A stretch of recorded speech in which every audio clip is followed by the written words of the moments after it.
سيئات أعمالنا مضل له ومن يضلل فلا هادي له ونشهد أن لا إله إلا الله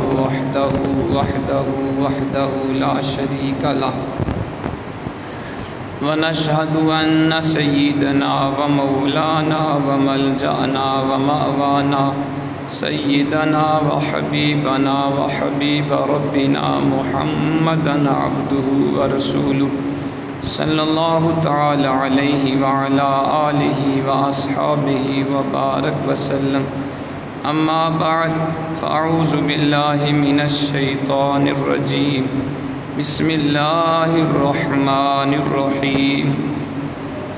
فصل لربك وانحر.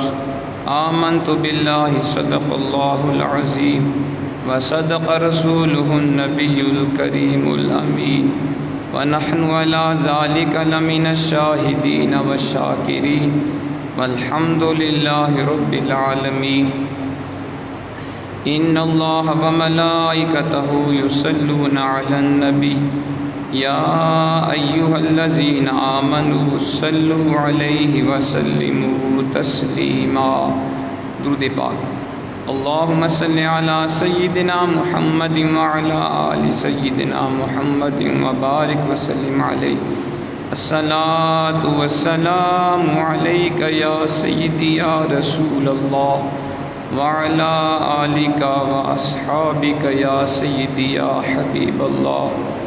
الصلاة والسلام عليك يا سيدي يا رحمة للعالمين وعلى آلك وأصحابك يا سيدي يا شفيع المذنبين والحمد لله رب العالمين. الله أكبر الله أكبر لا إله إلا الله والله أكبر الله أكبر ولله الحمد. الله أكبر الله أكبر لا إله إلا الله والله أكبر الله أكبر ولله الحمد. الله أكبر الله أكبر لا إله إلا الله والله أكبر الله أكبر ولله الحمد. نہایت ہی واجب الاحترام مسلمان بزرگوں دوستوں بھائیوں، السلام علیکم ورحمۃ اللہ وبرکاتہ. ذات محترم، آج کا دن بڑا خاص دن ہے. عید الاضحیٰ کا مبارک روز ہے. آج کا دن ہمیں اللہ تعالیٰ کے عظیم نبی جد الانبیاء حضرت ابراہیم خلیل اللہ علی نبینا وعلیہ الصلاۃ والسلام کی یاد دلاتا ہے. وہ ابراہیم علیہ الصلاۃ والسلام جنہوں نے اپنے رب کی رضا کے لیے اپنی جان، مال، اولاد، تن من دھن ہر شے کو قربان کر دیا. اور رب کریم نے قرآن حکیم میں ذکر فرمایا وَإِذِ ابْتَلَىٰ إِبْرَاهِيمَ رَبُّهُ بِكَلِمَاتٍ فَأَتَمَّهُنَّ. یاد کرو جب ابراہیم علیہ السلام کو ان کے رب نے مختلف امتحانات سے آزمایا اور آپ نے سب کو پورا کر دیا. قَالَ إِنِّي جَاعِلُكَ لِلنَّاسِ إِمَامًا.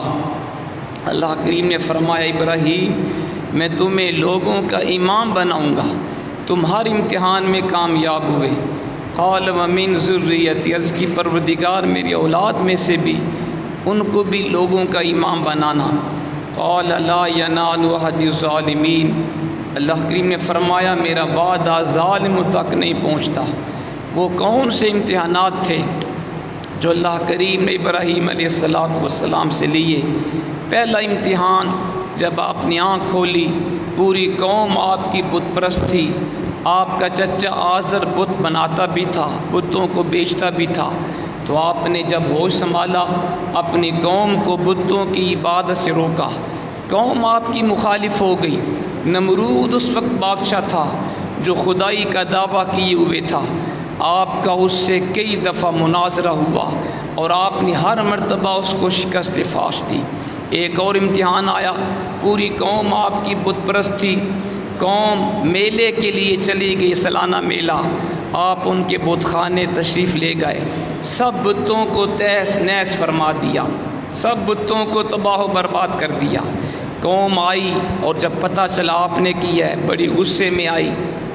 اور پھر تیاریاں ہو گئیں، ابراہیم کو آگ میں ڈال دو کیونکہ یہ ہمارے خداؤں کی توہین کرتا ہے۔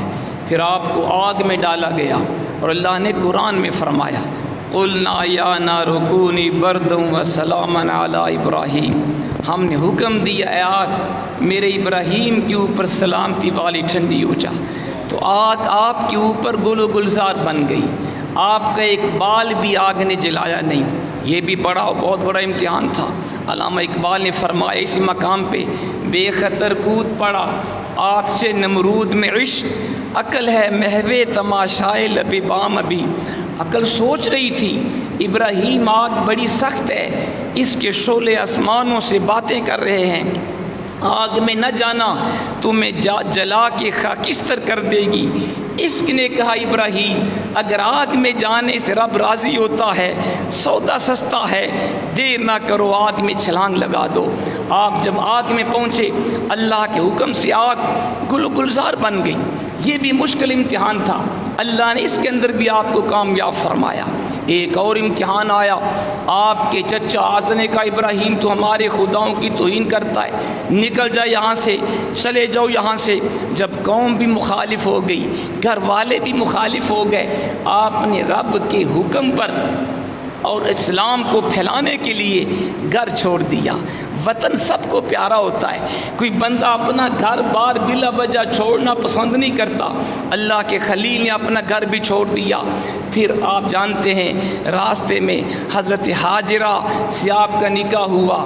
اب آپ کی عمر 100 سال کے لگ بھگ تھی جب اللہ نے آپ کو اسماعیل علیہ السلام جیسا چاند سے زیادہ حسین بیٹا عطا فرمایا۔ اب آخری عمر میں بچہ ملا، ابھی دودھ پیتا ہے، اللہ کی طرف سے حکم آیا میرے ابراہیم اپنے بچے کو اور اپنی زوجہ حاجرہ کو لکو دک سے راہ میں چھوڑ کے آ جاؤ۔ یہ بھی بڑا مشکل امتحان تھا، آخری عمر کے حصے میں اولاد ملے کسی کو اور کہا جائے اپنی اولاد کو بیوی کو جنگل میں چھوڑ آؤ جہاں زندگی کا کوئی آثار نہ ہو۔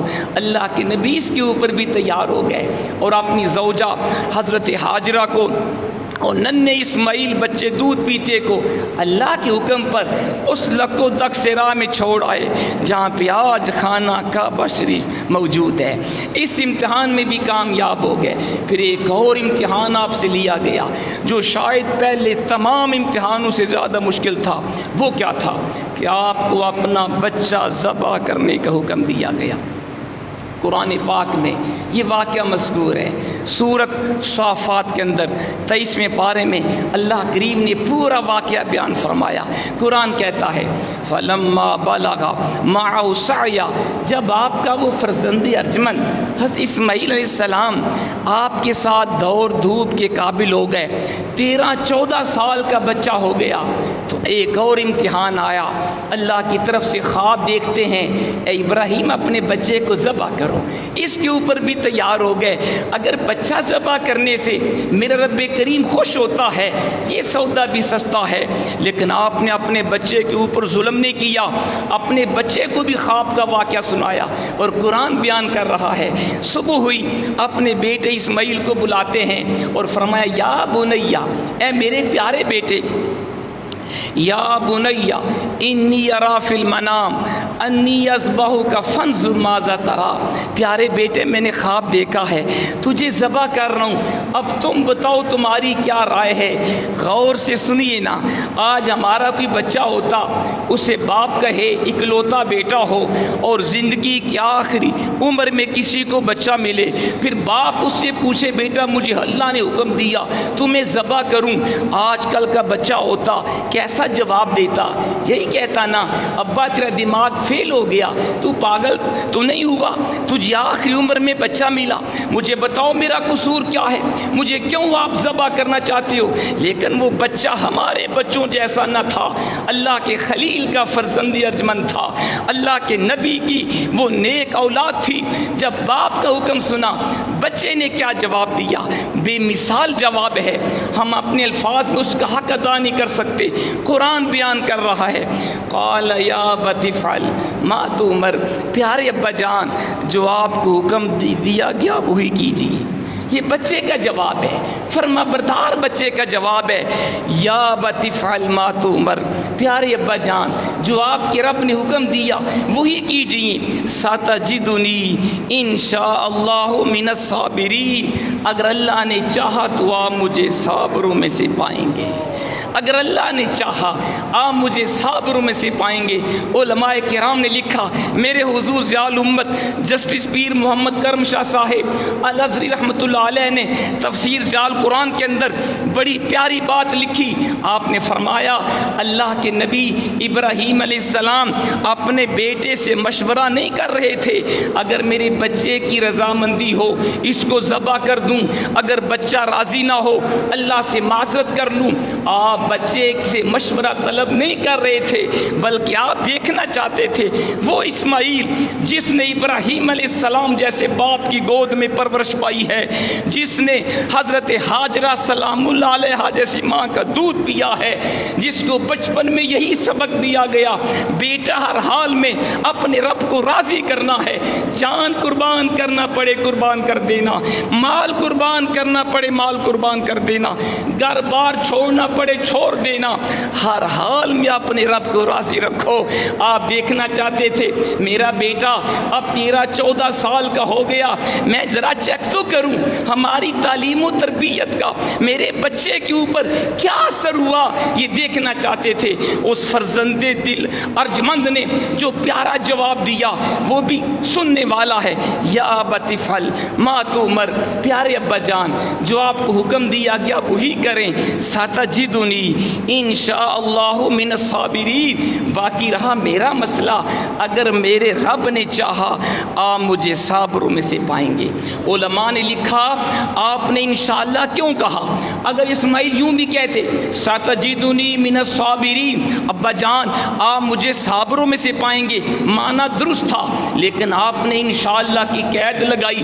نقطہ یہ ہے آپ بتانا چاہتے تھے ابا جان یہ بڑا مشکل امتحان ہے، یہ بڑی مشکل بات ہے، اپنی گردن کے اوپر چھری چلوانا آسان نہیں ہے، اپنے آپ کو ذبح کرنے کے لیے پیش کرنا آسان نہیں ہے۔ ابا جان اگر میں اس مشکل امتحان میں کامیاب ہو گیا میرا کمال نہیں ہوگا، میرے رب کریم کا فضل ہوگا، میرے رب کا کرم ہوگا، اس کا فضل میرے شامل حال ہوا میں کامیاب ہوں گا، اگر میرا رب کریم چاہے گا مجھے کامیابی نصیب ہوگی۔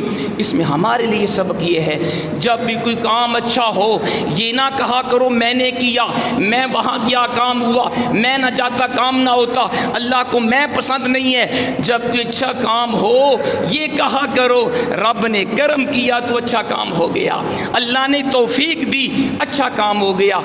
اور دوسری بات یہ ہے ابراہیم علیہ السلام نے اس لیے اپنے بچے سے پوچھا اگر میں اس مشکل امتحان میں کامیاب ہو گیا تو کامیابی کا تاج صرف میرے سر پہ نہ سجایا جائے بلکہ میرا بچہ بھی اس کامیابی میں میرے ساتھ شامل ہو جائے اور میرے فرزند ارجمند کے سر کے اوپر بھی کامیابی کا تاج رکھا جائے۔ علامہ اقبال فیلسوف اسلام نے اسی مقام پہ لکھا یہ فیضان نظر تھا یا کہ مکتب کی کرامت تھی، سکھائے کس نے اسماعیل کو آداب فرزندی، یہ کسی کی نگاہ کا فیض تھا یا ماں کی گود کی تربیت کا اثر تھا۔ 13-14 سال کا بچہ کتنا پیارا جواب دے رہا ہے۔ اب کیا ہوا حضرات محترم، آپ صبح سویرے اٹھے، اپنے فرزند ارجمند کو ساتھ لیا، رسی بھی ساتھ لے لی، چھری بھی ساتھ لے لی، سامان بھی ساتھ لے لیا اور گھر سے چلتے ہیں۔ جب شیطان نے یہ منظر دیکھا عجیب بندہ ہے، خواب کے اوپر اپنے بچے کو ذبح کرنے کے اوپر تیار ہو گیا۔ شیطان نے سوچا آج تک ابراہیم کے اوپر میرا دو نہیں چلا، آج اس کا بنا بنایا کھیل نہ بگاڑ دوں، میرا نام بھی شیطان نہیں ہے۔ اس نے عورت کا روپ دھارا، حضرت حاجرہ کے پاس آیا اور پوچھا میاں جی کہاں ہیں؟ ننا اسماعیل دکھائی نہیں دے رہا۔ کہا وہ باپ بیٹا سیر و تفریح کے لیے گئے ہیں۔ شیطان نے کہا حاجرہ بھولی نہ بن، ابراہیم اپنے بچے کو سیر و تفریح کے لیے لے کر نہیں گیا بلکہ اپنے بچے کو ذبح کرنے کے لیے لے کر گیا ہے۔ حضرت حاضر نے پوچھا ارے تمہارے اندر عقل ہے؟ کیا کوئی باپ بھی اپنے بچے کو ذبح کرتا ہے؟ اور یہ تو وہ بچہ ہے جو حضرت ابراہیم کو بڑا پسند ہے، اللہ نے عمر کے آخری حصے میں دیا، کیسی باتیں کرتی ہو؟ کہا باپ ذبح تو نہیں کرتا، اصل میں یہ رب کا حکم ہے، یہ رب نے ابراہیم کو حکم دیا ہے اپنے بچے کو ذبح کرو۔ اب جواب حضرت حاجرہ کا جواب سننے والا ہے، ہماری ماؤں بہنوں کو اس سے سبق سیکھنا چاہیے۔ اللہ کی بندی کا جواب کیا تھا؟ فرمایا سنو، اگر میرے رب نے حکم دیا ہے میرے اکلوتے بیٹے اسماعیل کو ذبح کیا جائے، یہ تو ایک بچہ ہے نا، ہزاروں بچے بھی ہوں رب کے حکم پہ قربان کر دوں، ہزاروں بچے بھی ہوں رب کے حکم پہ قربان کر دوں۔ شیطان کو وہ منہ کی کھانی پڑی، اس کی دال نہیں گلی، حوصلہ کیا، حضرت اسماعیل کے پاس پہنچا، بیٹا تمہیں پتہ ہے تیرا باپ تمہیں کہاں لے کے جا رہا ہے؟ میں جانتا ہوں، کہا تمہیں ذبح کرنے کے لیے لے کے جا رہا ہے۔ باپ سے کہے اللہ کو راضی کرنے کے اور بھی کئی طریقے ہیں، خواب کے اوپر اپنے بچے کو ذبح کرنا عقل مندی نہیں ہے۔ وہ آج کل کا بیٹا نہ تھا، وہ اللہ کے نبی کا فرزند تھا۔ حضرت اسماعیل جواب دیتے ہیں ظالم دور ہو جا، میری تو ایک جان ہے، ہزاروں جانیں بھی ہوں رب کے حکم پہ قربان کر دوں۔ یہ اسماعیل کا جواب تھا۔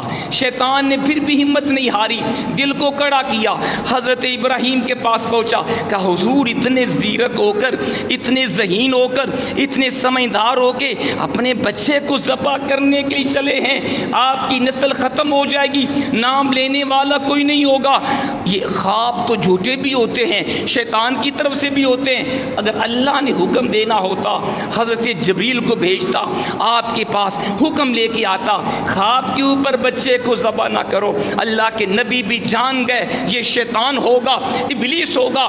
آپ نے زمین سے پتھر اٹھایا، شیطان کو مارا، اس نے 3 مقامات کے اوپر اللہ کے نبی کو بہکانے کی کوشش کی، اللہ کے نبی نے تینوں مقامات کے اوپر شیطان کو پتھر مار کے بھگا دیا۔ اللہ کریم کو اپنے نبی ابراہیم علیہ السلام کی ادا اتنی پسند آئی، فرمایا میرے ابراہیم ہم تمہاری سنت کو قیامت تک زندہ رکھیں گے، ہم تمہاری سنت کو قیامت تک زندہ رکھیں گے۔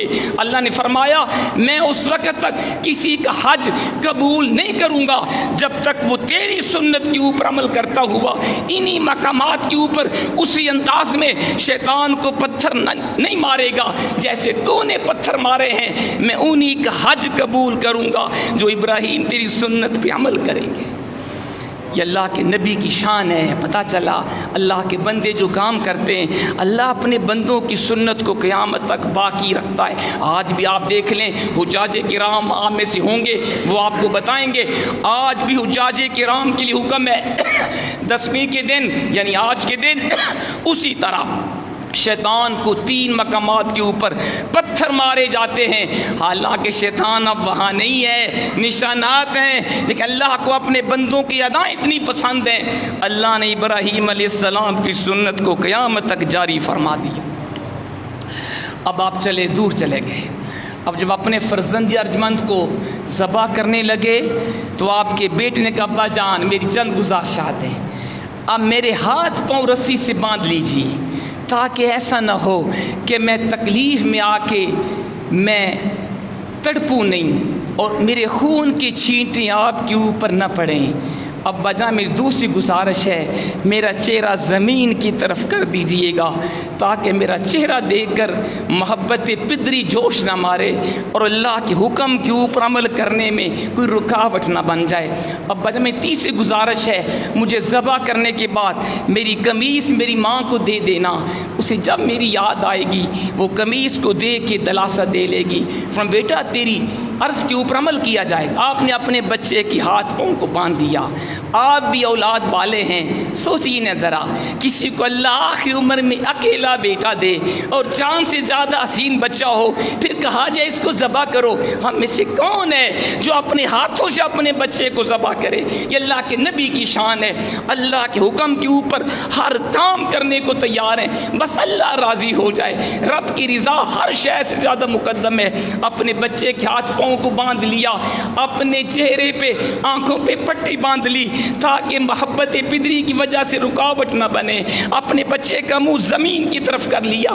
اب چھری جب چلانے لگے آسمان بالا میں کوہرام مچ گیا، اللہ کے فرشتے حیران ہیں، اللہ تیرا کیسا نبی ہے، تو نے خواب کے اندر فرمایا اپنے بچے کو ذبح کرو، یہ کیسا تیرا خلیل ہے، تیرے حکم کے اوپر بچہ ذبح کر رہا ہے، یہ تیرا کیسا خلیل ہے، تو نے جو بھی امتحان لیا کامیاب ہو گیا، آگ میں ڈالا گیا، آگ میں چلا گیا، تو نے کہا گھر بار چھوڑ دو، گھر بار چھوڑ دیا، تو نے حکم دیا اپنے ننھے اسماعیل کو، بیوی کو لکو تک سرا میں چھوڑاؤ، چھوڑ کے آ گیا، اب تو نے فرمایا بچے کو ذبح کرو، اس کے اوپر بھی تیار ہو گیا۔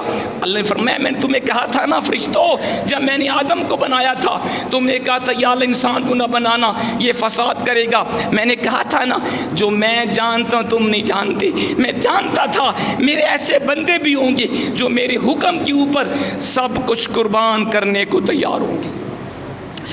اب جب آپ چھری چلاتے ہیں چھری چلتی نہیں ہے، اللہ کی طرف سے جبریل آتے ہیں، قرآن کا حکم لے کے آتے ہیں، فرمایا اللہ کریم نے قرآن پاک کی آیات نازل فرما دی، وَنَادَيْنَاهُ يَا إِبْرَاهِيمُ، ہم نے آواز دی اے ابراہیم، قَدْ صَدَّقْتَ الرُّؤْيَا، آپ نے اپنا خواب سچا کر دکھایا، آپ نے اپنے بچے کو ذبح کر دیا، قَدْ صَدَّقْتَ الرُّؤْيَا إِنَّا كَذَلِكَ نَجْزِي الْمُحْسِنِينَ، ہم اسی طرح احسان کرنے والوں کو بدلہ دیتے ہیں۔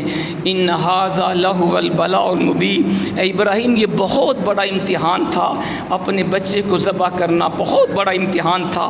ان ھذا لہو البلاء المبین وفدیناہ بذبح عظیم، اور ہم نے آپ کے بیٹے کو ذبح عظیم کے بدلے میں بچا لیا۔ اللہ نے جبریل کو بھیجا دمبا دے کر، جنت سے دمبا بھیج دیا گیا، کہا جاؤ اسماعیل کو ہٹا لو، دمبا نیچے رکھ لو، میرا نبی ابراہیم علیہ السلام اس وقت تک نہیں جائے گا جب تک اس کی قربانی پوری نہیں ہوگی۔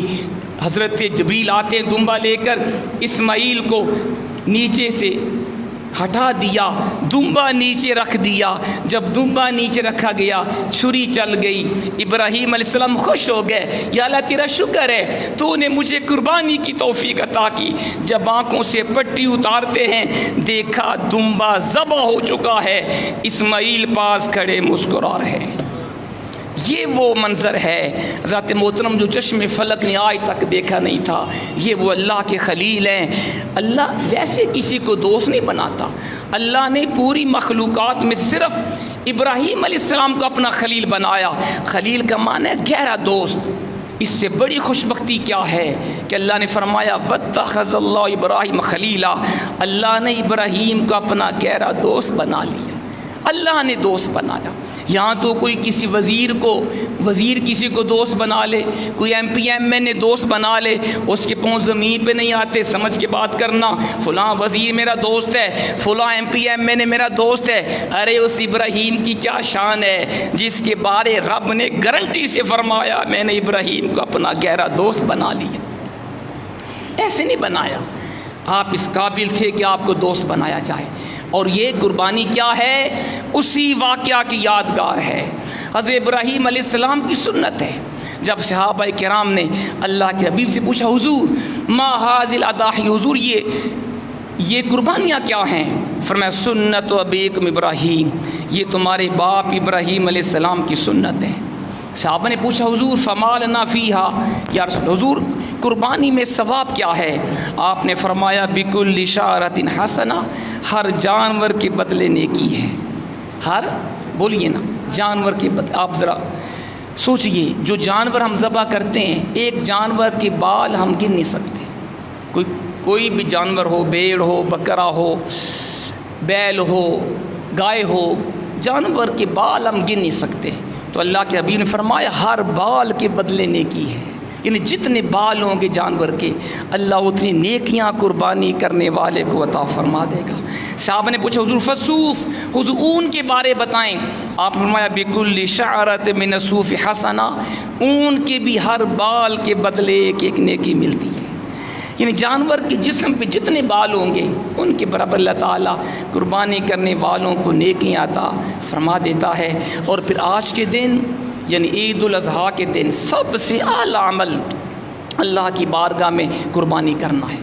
آج کے دن قربانی سے اعلیٰ کوئی عمل نہیں۔ آپ وظائف پڑھیں، قرآن پڑھیں، درود پڑھیں، صدقہ کریں، جو مرضی کریں، لیکن قربانی کا جو ثواب ہے اس سے اچھا عمل کوئی نہیں۔ حضور نے فرمایا ما عمل آدمی من عمل یوم النحر احب الی اللہ من احراق دم۔ آپ نے فرمایا ابن آدم کا کوئی عمل قربانی کے دن قربانی سے زیادہ اللہ کو محبوب نہیں ہے۔ یعنی قربانی کے دن سب سے اعلیٰ عمل اللہ کی بارگاہ میں قربانی کرنا ہے۔ پھر آپ نے فرمایا انہا لتات یوم القیامہ بقرونہا واشعارہا واسلافہا وان دما لیقع من اللہ بمکان قبل ان یقع من الارض فتیب بہا نفسا۔ امام ترمذی، امام ابن ماجہ اپنے کتب حدیث کے اندر اس حدیث پاک کو بیان فرماتے ہیں۔ حضور نے فرمایا قربانی کا جانور قیامت کے دن اپنے سینگوں کے ساتھ آئے گا، اپنے بالوں کے ساتھ آئے گا، اپنے کھروں کے ساتھ آئے گا، اور قربانی کے خون کا قطرہ زمین پر گرنے سے پہلے اللہ اس کو قبول فرما لیتا ہے۔ آپ نے فرمایا فتیبوا بہا نفسا، صحابہ خوش دلی سے قربانی دیا کرو، پریشان ہو کے نہیں کہ آج کل جانور بڑے مہنگے ہیں جی، طاقت نہیں ہے۔ ایسے بھی ہیں نا لوگ، موبائل فون ہے لاکھ سے زیادہ کا، گاڑی ہے 10-15 لاکھ کی، اور کہتے ہیں جی قربانی کی طاقت نہیں ہے۔ اللہ کے بندو، تم 10 لاکھ 2 لاکھ دینے کے لیے سوچتے ہو کہ بڑا جانور لوں کہ نہ لوں، یا بڑے جانور میں حصہ ڈالوں کہ نہ ڈالوں۔ اس باپ کو سلام نہیں ہے جس ابراہیم نے اللہ کے حکم پہ اپنا بچہ ذبح فرما دیا۔ سوچئے نا ذرا، اگر آپ بچے کو ذبح فرما دیتے اور بچوں کے ذبح کرنے کا حکم دیا جاتا، ہم میں سے کس نے اپنا بچہ ذبح کرنا تھا؟ یہ اللہ کا کرم ہے، اس نے آسانی فرمائی، ہمیں بچہ ذبح کرنے کا حکم نہیں دیا گیا، ہمیں تو جانور ذبح کرنے کا حکم دیا گیا ہے۔ ہم اس کے اوپر بھی پریشان ہوتے ہیں۔ پریشان نہ ہوا کریں، جن کو اللہ نے طاقت دی ہے قربانی کیا کریں، اور قربانی کرنا واجب ہے، سنت بھی ہے، واجب بھی ہے۔ دلیل کیا ہے؟ قرآن پاک کی آیت، اللہ نے قرآن میں فرمایا فَصَلِّ لِرَبِّكَ وَانْحَرْ، اے حبیب اپنے رب کے لیے نماز پڑھو اور رب کے لیے قربانی کرو۔ یہ اللہ تعالیٰ نے اپنے حبیب کو حکم دیا ہے۔ وَانْحَرْ فعل امر ہے، اس میں حکم دیا گیا ہے، اور فعل امر یہ وجوب کے لیے آتا ہے جب کوئی قرینہ اور نہ ہو، تو اس کا مطلب ہے قربانی کرنی ضروری ہے۔ اور وہ لوگ جن کے اندر قربانی کی طاقت ہوتی ہے وہ قربانی نہیں کرتے، طاقت ہونے کے باوجود کنجوسی کرتے ہیں، پیسہ نہ لگ جائے۔ وہ سن لیں حضور کا فرمان، آپ نے فرمایا من کان لہ سعۃ ولم یضحی فلا یقربن مصلانا، او کما قال۔ ابن ماجہ کے اندر، مسند امام محمد بن حنبل کے اندر، السنن الکبریٰ کے اندر، کنز الاموال، چاروں میں نے کتابوں کے حوالے آپ کو پیش کر دیے۔ چاروں کتب حدیث میں حضور کا فرمان عالی شان موجود ہے۔ آپ نے فرمایا جس بندے کے اندر قربانی کی طاقت ہے، قربانی کر سکتا ہے، پھر بھی اس نے قربانی نہیں کی، وہ ہماری عیدگاہ کے قریب بھی نہ آئے۔ یہ حضور کا فرمان ہے، وہ ہماری عیدگاہ کے قریب اپنے گھر میں رہے، اسے کوئی ضرورت نہیں وہ نماز عید پڑھنے آئے۔ یہ حدیث بھی بتا رہی ہے کہ قربانی کرنا واجب ہے۔ اگر طاقت ہوتے ہوئے کوئی بندہ قربانی نہ کرے، اللہ کے حبیب اس کے اوپر اتنے ناراض ہیں کہ آپ نے فرمایا وہ ہماری عیدگاہ کے قریب بھی نہ آئے۔ اب قربانی کے بارے میں یہ بھی سن لیں کہ قربانی جو ہوتی ہے وہ نماز کے بعد ہوتی ہے، نماز سے پہلے قربانی نہیں ہوتی۔ حضور حضرت جندب بن سفیان کی روایت ہے، کہتے میں عید کے دن حضور کی بارگاہ میں حاضر ہوا، آپ نے فرمایا من ذبح قبل الصلاۃ فلیعد مکانہا اخری، جس نے عید سے پہلے قربانی کی وہ دوبارہ قربانی کرے، اور جس نے قربانی نہیں کی وہ عید کے بعد قربانی کرے۔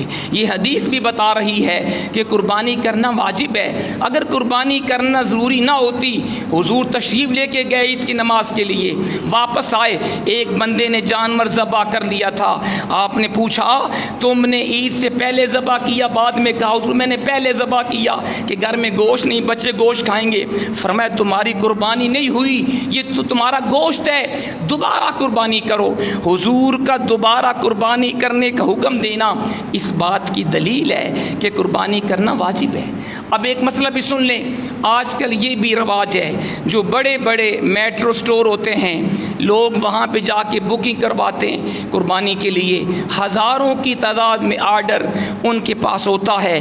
اب وہ سوچتے ہیں اگر ہم نے عید کے بعد قربانی شروع کی، اتنے ہزاروں آرڈر کیسے پورے کریں گے؟ مجھے بتایا گیا وہ لوگ کرتے یہ ہیں کہ صبح سویرے ہی عید کے دن قربانیاں شروع کر دیتے ہیں، عید کی نماز کا انتظار نہیں کرتے۔ وہ مسئلہ سن لیں، وہ سخت گناہ گار ہیں، قربانی نہیں ہوگی، قربانی کرنے والوں کی قربانی ضائع ہو گئی اور آپ ان سب کے ذمہ دار ہیں، آپ بھی گناہ گار ہیں۔ اور جو جانتے ہوئے ایسے لوگوں کو اپنے پیسے جمع کروائے وہ قربانی کرنے والا بھی گناہ گار ہے، کیونکہ حضور نے فرمایا جس نے نماز سے پہلے قربانی کی اس کی قربانی نہیں ہوئی، وہ دوبارہ قربانی کرے۔ لہٰذا ایسے بندوں کے ساتھ رابطہ کیا کریں جو امانت دار ہے، جو دین کے مسائل جانتا ہے اور صحیح طریقے سے آپ کا جانور ذبح کرے۔ ایک اور مسئلہ بھی سن لیجئے، یہ بھی بعض لوگ کرتے ہیں، کئی ایسے ادارے ہیں، کئی ہمارے کسائی بھائی ہیں کہ وہ لوگوں سے بکنگ کرتے ہیں، اشتہار چھاپتے ہیں اور اس کے اوپر لکھا ہوتا ہے، میں نے خود وہ اشتہار پڑھا ہے، مثلا چھوٹے جانور میں 18,000 روپیہ حصہ دیں اور 15 کلو گوشت لیں، ایک یہ، یا آپ 25,000 روپیہ دیں، 24,000 روپیہ دیں، 20 کلو گوشت لیں، یا بڑے جانور میں 45 چھوٹے بکرے کے اندر، دمبے کے اندر 45,000 روپیہ دیں اور جناب آپ 20 کلو یا 25 کلو گوشت لیں۔ یہ طریقہ درست نہیں ہے۔ کیوں نہیں درست؟ آپ نے پہلے سے فکس کر لیا کہ جی آپ 18,000 روپیہ دیں، میں آپ کو 15 کلو گوشت دوں گا۔ یہ کس نے آپ کو بتایا ہے؟ مثلا اگر آپ نے 18,000 روپیہ ایک بندے سے لیا اور آپ نے کہا جی میں 7 بندوں کو 15 کلو گوشت دوں گا، تو 15 کو 7 سے ضرب دیں، 105 کلو گوشت بنتا ہے۔ اب کس کے پاس گارنٹی ہے کہ اس کا جو جانور ہوگا وہ 105 کلو کا ہوگا؟ یہ ضروری نہیں ہے۔ جانور کا وزن اس سے زیادہ بھی ہو سکتا ہے، اس سے کم بھی ہو سکتا ہے۔ اگر آپ نے جانور خریدا، اس کا گوشت اس سے 130 کلو ہو گیا، 40 کلو ہو گیا، اور آپ نے کہا تھا آپ مجھے 18,000 روپیہ دیں، میں آپ کو 15 کلو گوشت دوں گا، جو گوشت بچ گیا اس کا مصرف کیا ہوگا؟ ایک سوال یہ ہے۔ دوسرا یہ، اگر اس جانور کا گوشت 105 کلو سے تھوڑا ہو گیا، آپ نے وعدہ کیا ہے کہ آپ مجھے 18,000 روپیہ دیں، میں آپ کو 15 کلو گوشت دوں گا، جانور کا گوشت ہوا 80 کلو، 90 کلو، اب جو گوشت کم ہے وہ آپ کہاں سے دیں گے؟ آپ یقینی طور پہ دوسرے جانور سے گوشت لے کے کمی بیشی کو پورا کریں گے، یہ تو جائز ہی نہیں ہے۔ قربانی کا مسئلہ ہے، ایک جانور میں 7 بندے شامل ہوں اور جتنا گوشت ہو وہ 7 کے اندر برابر تقسیم کیا جائے، ایکول وزن کر کے دیا جائے، اور گوشت کے تمام حصے اس میں شامل ہوں، حلال حصے، اس کے اندر سری بھی ہو، پائے بھی ہوں، کلیجی بھی ہو، سب چیزیں برابر۔ اب یہ کہنا کہ آپ مجھے 18,000 دیں، 15 کلو گوشت لیں، پہلے سے اس کو فکس کر لینا، یہ طریقہ بھی جائز نہیں ہے۔ ایسے لوگوں کے پاس قربانی کے لیے حصہ نہ دیا جائے۔ میں آپ کو مشورہ دوں گا، اگر آپ نے بڑے جانور میں حصہ ڈالنا ہے، دعوت اسلامی کے ساتھ حصہ ڈالیے، وہ لوگ صحیح شرعی اصولوں کے مطابق ذبح کر کے پورا برابر گوشت آپ کو دیں گے۔ جتنے پیسے کم ہوں گے وہ آپ سے لیں گے، جتنے پیسے آپ کے بچیں گے آپ کو واپس بھی دیں گے۔ یہ طریقہ بیسٹ ہے، اس کے مطابق قربانی میں حصہ لیں۔ قربانی کے وجوب کی چند ایک شرطیں جلدی سے سن لیں۔ پہلی شرط ہے، قربانی اس پہ واجب ہوتی ہے جو مسلمان ہو، غیر مسلم پہ واجب نہیں۔ نمبر 2، آزاد ہو، غلام پہ واجب نہیں۔ آج کل خیر سارے لوگ آزاد ہیں۔ تیسری، مقیم ہو، مسافر نہ ہو، مسافر پہ واجب نہیں۔ جو بندہ 92 کلومیٹر کا فاصلہ طے کرنے کی نیت سے اپنے علاقے سے چلا، وہ جب تک 15 دن یا اس سے زیادہ کی نیت نہ کرے وہ شرعی مسافر ہے، اس کے اوپر قربانی واجب نہیں۔ چوتھی شرط بالغ ہونا، چھوٹے بچے پہ واجب نہیں۔ اور 5ویں شرط صاحب نصاب ہونا۔ یہ بڑا اہم مسئلہ ہے، اس کو آپ نے غور سے سننا ہے۔ صاحب نصاب کسے کہتے ہیں؟ جس بندے کے پاس 52.5 تولے چاندی یا 7.5 تولے سونا یا اتنا سامان تجارت ہے یا اتنا کیش ہے جو اس کی ضروریات کے علاوہ ہے۔ ضروریات سے مراد کھانے پینے کا سامان، کھانے پینے کے برتن، کپڑے، مکان، اور اگر اس کے پاس کوئی سواری ہے، گاڑی ہے، جانور ہے، یہ اس کی ضروریات میں ہے۔ اس کے علاوہ جس بندے کے پاس 52.5 تولے چاندی کے برابر رقم آ گئی یا اتنا سامان تجارت ہے، بندہ کاروبار کرتا ہے، بزنس مین ہے، دکاندار ہے، اس دکان کے اندر جو سامان ہے، تھوک کی دکان ہے، جنرل سٹور ہے، جو سامان ہے وہ تو یقینی طور پہ لاکھوں میں ہوگا۔ اور آج کل چاندی کا نصاب تقریباً 1,30,000 روپیہ بنتا ہے۔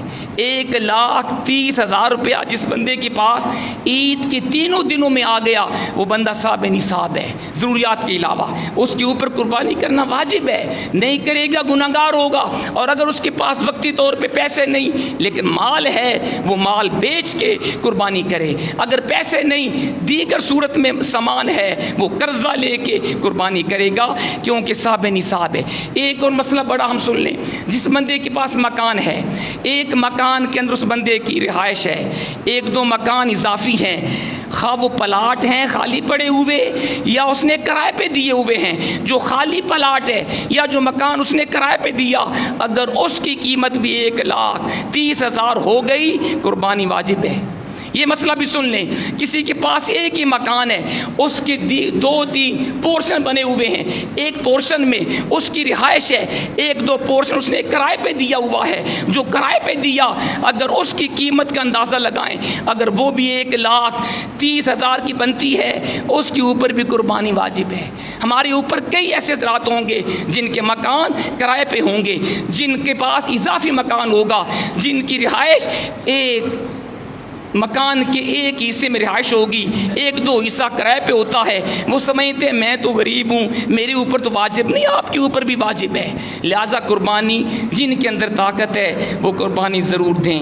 پھر بڑا جانور ہو، عمر کتنی ہو، اونٹ وغیرہ ہے اس کی عمر 5 سال کی ہو، گائے بیل ہے بھینس ہے اس کی عمر 2 سال کی کم سے کم ہو۔ اسی طرح اگر بکرا بکری بھیڑ ہے اس کی عمر سال کی ہو۔ ہاں اگر دمبا ہے چکی والا اور وہ 6-7 ماہ کا ہے اور اتنا صحت مند ہے کہ دیکھنے میں سال کے برابر لگے، اس کی قربانی بھی جائز ہے۔ پھر جانور جو ہے میں نے آپ کو بتا دیا، اگر بڑے جانور میں آپ نے حصہ لیا تو 7 بندے شریک ہو سکتے ہیں، 7 سے زیادہ نہیں۔ تھوڑے ہوں 1 2 3 4 6 7 تک 8 بندے شامل نہیں ہو سکتے، 7 سے کم ہو جائز ہے، یعنی ہر بندے کا حصہ کم سے کم 7واں ہو، اس سے کم ہوگا تو کسی کی قربانی جائز نہیں ہوگی۔ اور جب آپ اجتماعی قربانی میں حصہ لیں تو کوشش کریں پہلے تحقیق کر لیا کریں تمام شرکاء وہ ان کی نیت صحیح ہو۔ اگر ایک شریک کی نیت بھی گوشت کھانے کی ہوئی کسی کی قربانی نہیں ہوگی۔ وہ 7 کے 7 بندے ان کا عقیدہ بھی صحیح ہو، نیت بھی اللہ کی رضا ہو، کیونکہ جس قربانی میں دکھلاوا آ گیا وہ ضائع ہو گئی۔ کسی نے جانور خریدا بہت مہنگا اور گلیوں میں اس کو پھراتا رہا، پتہ چلے چودھری صاحب نے اتنا مہنگا جانور لیا، شیخ صاحب نے اتنا بڑا جانور لیا، ذرا دھاک بیٹھے، قربانی ضائع ہو گئی۔ آپ چھوٹا سا جانور بھی دیں طاقت کے مطابق، لیکن نیت اللہ کی رضا ہو، دکھلاوا نہ ہو، اللہ چھوٹے سے جانور کو قبول فرما لے گا۔ تو نیت اللہ کی رضا ہونا یہ ضروری ہے۔ اسی طرح قربانی کے دن 3 ہیں، آج پہلا دن ہے، کل دوسرا، پرسوں تیسرا۔ 3 دنوں میں جب بھی قربانی دیں گے انشاءاللہ جائز ہے، لیکن آج کے دن دینا زیادہ افضل ہے۔ پہلے دن کا ثواب زیادہ، دوسرے دن کا اس سے کم، تیسرے کا اس سے کم، لہٰذا کوشش کریں کہ پہلے دن ہی قربانی کر لی جائے۔ قربانی کا میں نے آپ کو بتا دیا۔ جانور قربانی کا جو ہو وہ بے عیب ہو، اس کے اندر کوئی عیب نہ ہو۔ دیکھیں نا، ہم اپنے لیے کوئی شے اگر لیں خریدیں، ہم پورا چیک کرتے ہیں، یہ جناب سبزی ٹھیک ہے، یہ فروٹ ٹھیک ہے، کپڑا ٹھیک ہے۔ ہم کوئی بندہ عیب والی چیز جان بوجھ کے لینا پسند نہیں کرتا۔ جب اللہ کے نام پہ دینے کی باری ہے تو بندہ کہ جو جانور بھی ہے دے دو، نہیں ہوگا ایسے۔ جانور بے عیب ہو، اگر تھوڑا سا اس کے اندر عیب ہے قربانی ہو جائے گی لیکن مکروہ ہوگی، اور اگر عیب زیادہ ہوا قربانی ہوگی نہیں۔ اللہ کے حبیب نے چند قسم کے جانوروں کو حضور نے ذبح کرنے سے منع کیا، مثلا کانا جانور قربانی جائز نہیں، اندھا جانور قربانی جائز نہیں، لنگڑا جانور قربانی جائز نہیں، اتنا کمزور جانور جو ذبح گاہ کے اوپر چل کر نہ جا سکے قربانی جائز نہیں۔ اگر کسی کا دم یا کان وغیرہ تہائی سے زیادہ کٹا ہے قربانی نہیں ہوگی، تہائی سے کم کٹا ہے ہو جائے گی۔ تو کوشش کریں جانور بے عیب ہو۔ ایک اور اہم مسئلہ، جب جانور کو ذبح کیا، یہ ہمارے کسائی بھائیوں کو یہ مسئلہ غور سے سننا چاہیے۔ آپ نے دیکھا ہوگا کہ قربانی کے علاوہ اگر ہم باہر سے گوشت خرید کے لائیں، فریج کے اندر کئی دن بھی گوشت رہے، اس سے اسمیل نہیں آتی، اس سے بو نہیں آتی۔ لیکن کیا وجہ ہے؟ قربانی کا گوشت اگر آپ 2-3 دن بھی فریج کے اندر رکھیں اس کے اندر اسمیل آتی ہے، ایسی بات ہے کہ نہیں؟ کیا وجہ ہے؟ وجہ یہ ہے ہمارے کسائی بھائی سنت کے مطابق ذبح نہیں کرتے۔ اگر سنت کے مطابق جانور کو ذبح کیا جائے جیسے وہ اور دنوں میں احتیاط سے ذبح کرتے ہیں، ہمارے جانور بھی سنت کے مطابق ذبح ہو، ثواب بھی پورا ہو اور گوشت کے اندر اسمیل بھی نہ آئے۔ مثلا سنت کیا ہے کہ جب جانور کو ذبح کیا جائے چھری تیز کر لیں، جانور کو پانی پلا لیں، چارہ کھلا لیں، اور پھر سنت کے مطابق اس کو صحیح ذبح کریں۔ 4 رگیں کٹنی چاہیے، پوری رگیں کاٹو، اور پھر اس کی گردن مڑوڑ کے اس کا منکا نہ توڑو۔ ہمارے کئی کسائی بھائی جلدی تکبیر پھیری، اس کی گردن کو موڑا، منکا توڑا، جلدی اس کی کھال اکھاڑی اور اگلے گھر میں جا کے پیسے کمانے کے لیے پہنچ گئے۔ یہ طریقہ غلط ہے، یہ جانور کو بلا وجہ تکلیف حرام ہے، یہ سنت کے بھی خلاف ہے۔ سنت یہ ہے جانور کو صحیح ذبح کرو، پھر اس کا پورا خون اس کا بہنے دو، اس کو چھوڑ دو۔ گردن کا منکا توڑنا منع ہے، جانور کو تکلیف ہوگی، اور دوسرا نیگیٹو اثر ہوگا، جب جانور کا منکا توڑیں گے اس کا خون پورا نہیں بہے گا، خون اس کے جسم کے اندر رہ جائے گا، گوشت بھی اچھا نہیں بنے گا اور جلدی گوشت خراب ہو جائے گا۔ تو منکا مت توڑو، اچھی طرح ذبح کر کے چھوڑ دو، پورا خون نکلے۔ جب جانور ٹھنڈا ہو جائے آرام سے اس کی کھال اتارو۔ اور پھر کئی لوگ یہ بھی کرتے ہیں، جانور کو ذبح کیا اور اس کی گردن کی ہڈی کے اندر حرام مغز ہوتا ہے، حرام مغز، اس کے اندر چھری مارتے ہیں، اس سے بھی جانور کو تکلیف ہوتی ہے، اس سے بھی اس سے خون پورا بہتا نہیں ہے۔ ایسا بھی نہ کیا جائے۔ ٹھنڈا ہو جانور، جب وہ بالکل اس کا ہلنا بند ہو جائے، حرکت ختم ہو جائے، پھر اسے آرام سے آپ اس کی کھال اتاریں۔ اور پھر ایک بات اور، جب ذبح آپ نے کیا کبھی بھی پانی اس کے اوپر مت ڈالیں۔ اگر آپ ذبح کرتے ہی آپ نے خون کے اوپر پانی ڈالا، خون پورا نہیں بہے گا۔ یہ وجہ اس لیے ہمارا وہ گوشت جو وہ جلدی خراب ہوتا ہے، کیونکہ سنت کے مطابق اس کو ہم ذبح نہیں کرتے۔ تو ہمیں سنت کے مطابق جانور کو ذبح کرنا چاہیے۔ پھر قربانی کے گوشت کے 3 حصے کریں، یہ مستحب ہے۔ سارا گوشت اپنی فریج میں نہ بھر لو، غریبوں کو بھی دیکھو، ایک حصہ غریبوں کو دیجئے، ایک حصہ رشتہ داروں کو دیجئے، اور ایک حصہ اپنے گھر میں استعمال کریں۔ یہ کوئی قربانی کا طریقہ نہیں ہے پورا گوشت اپنے فریج میں بھر لیا، کئی ہفتے گوشت کھاتے رہے۔ آس پاس کئی غریب تھے جو بیچارے پورا سال انتظار میں تھے، عید آئے گی ہمیں کوئی اللہ کا بندہ گوشت دے گا۔ طریقہ یہ ہے ایک پورا حصہ غریبوں میں تقسیم کرو، اور اپنے آس پاس دیکھو، خاص طور پہ جن لوگوں نے قربانی نہیں دی ان کے کے گھروں میں گوشت بھیجو۔ یہ کوئی باجی نہیں ہے کہ آپ نے میرے گھر میں گوشت بھیجا اور میں نے جواب آپ کے گھر میں بھیجا، یہ طریقہ نہیں ہے۔ جس نے قربانی نہیں دی اس کے گھر میں گوشت بھیجا جائے۔ جو سفید پوش ہیں، غریب ہیں، ان کو یاد رکھا جائے۔ قربانی ہمیں ایثار سکھاتی ہے، خود تھوڑا بھی گوشت کھا لو لیکن غریبوں کو ضرور بھیجو۔ جو بیچارے پورا سال گوشت نہیں کھا سکتے ان کے گھروں میں گوشت جانا چاہیے۔ اور پھر آپس میں صلہ رحمی کرو، محبت سے پیش آؤ، ملاقات کرو، دعوت کھاؤ، خوشی مناؤ، سب جائز ہے۔ اور رشتہ داروں سے صلہ رحمی کرو، اگر کوئی کسی سے ناراض ہے صلح کر لو، یہ بھی عید کا پیغام ہے۔ دل کو صاف کر لو، کیونکہ حضور نے فرمایا کسی مسلمان کے لیے جائز نہیں ہے کہ وہ 3 دن سے زیادہ اپنے بھائی سے ناراض رہے۔ تو آج کا دن ہمیں صلہ رحمی سکھاتا ہے، غریبوں کی امداد کرنا سکھاتا ہے اور نیک اعمال کرنا سکھاتا ہے۔ آخر میں جو کھال ہے قربانی کی وہ صدقہ کر دی جائے، کسی غریب کو دے دی جائے یا دینی مدارس میں دے دی جائے۔ وہ دینی مدارس جہاں پہ طلباء کو شب و روز قرآن و سنت کی فری تعلیم ملتی ہے، اگر آپ دینی مدارس کے اندر قربانی کی کھال بھیجیں گے آپ کو ڈبل ثواب ہوگا۔ ایک آپ نے مستحق کو کھال دی، دوسرا دینی طلباء کی آپ نے مدد کی۔ جب تک وہ طلباء علم دین حاصل کرتے رہیں گے آپ کو قیامت تک اس کا ثواب ملتا رہے گا۔ آپ جانتے ہیں ہمارا دارالعلوم محمدیہ غوثیہ بیرا شریف ایک اہل سنت کا معیاری ادارہ ہے جہاں سے میں نے خود تعلیم حاصل کی ہے۔ سینکڑوں اس کی برانچیز ہیں، ہزاروں علماء تیار ہو کے تبلیغ اسلام پوری دنیا کے اوپر اسلام کو پھیلا رہے ہیں اور ہزاروں طلباء زیر تعلیم ہیں۔ آپ اگر اس دارالعلوم کے اندر قربانی کی کھال بھیجنا چاہیں آپ یہیں پر بھیج دیں، انشاءاللہ ہم ان کو بیچ کر اس کے پیسے دارالعلوم میں جمع کروا کے رسید ہم انشاءاللہ دے دیں گے۔